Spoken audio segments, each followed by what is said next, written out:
My husband was Tony Mendez, and he was played by Ben Affleck in the movie called Argo.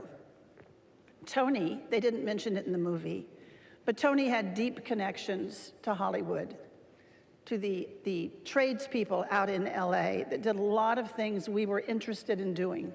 Special effects people, makeup people.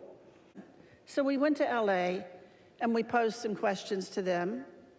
We said, we have a problem. We're looking for novel solutions. What have you got? Can you help us? We need to hide the true identity of our officers in Moscow. Well, LA did have some ideas, of course. That's what they do for a living.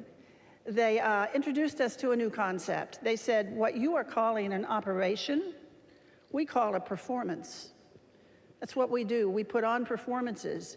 And before we start working on that performance, we have to define the stage that the performance is going to take place on. So for you, CIA, is that a streetscape? Is it a parking garage? Are you going to be in a car?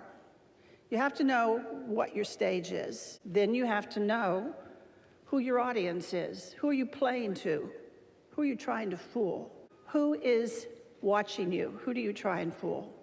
Once you assemble those two pieces, you can pretty much choose the time and choose the place and simply overwhelm them with your performance. Then they showed us some tools that they used. The one that really caught our eye is what's called a stunt double mask. You all know how they're used. When the movie star is so famous or so good looking that they can't risk damaging him, they'll put a stuntman in a stunt double mask on the horse. We liked the idea of stunt double masks. They're quick on, they're quick off, they dramatically change your appearance, and we started using them and found them to be valuable to our operations. But that audience piece of it did not allow you to get close enough to one of those masks before the illusion fell apart and you saw it was a mask. So we went back to our disguise labs out at Langley, and we invented a whole new genre of masks. Masks that are so good, that are so realistic, that you can actually get up close and have a personal contact with someone for an extended period of time. They're good enough that you can brief the President of the United States in the Oval Office wearing a mask. And he isn't sure if it's you or if it's someone else. I said the stunt double mask came off quickly. So did our new masks, on and off like a hat. Those masks were the beginning of a whole new generation of work that we did at the CIA. Once we could make these masks that fit you so well, then we discovered we could make a twin. We could make another you. There could be two of you. We could actually make 5 or 6 of you, but usually one extra was all we needed. If we had 2 of you, we could play some games with surveillance and perhaps get some of our officers free. And we did that. This all sounds a little far-fetched, and you wonder how valuable was it really?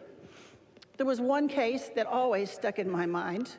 We met with a Soviet asset one particular night, and he handed us a bag of film. Once it was developed, the Pentagon told us that that night, that film saved the US government, Department of Defense, $2 billion in research and development that they did not have to pursue, because we now knew what the Soviet Union was doing in their radar program for the next 10 years, airborne and on the ground, offensive and defensive.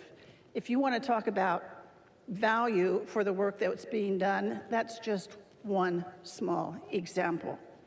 You might wonder that I can tell you these stories. And I can tell you these stories because this information is no longer classified. You might also ask me, well, then what are they doing if they're not doing this? And I would have to tell you that I can't tell you. Because if I did, I'd have to kill you.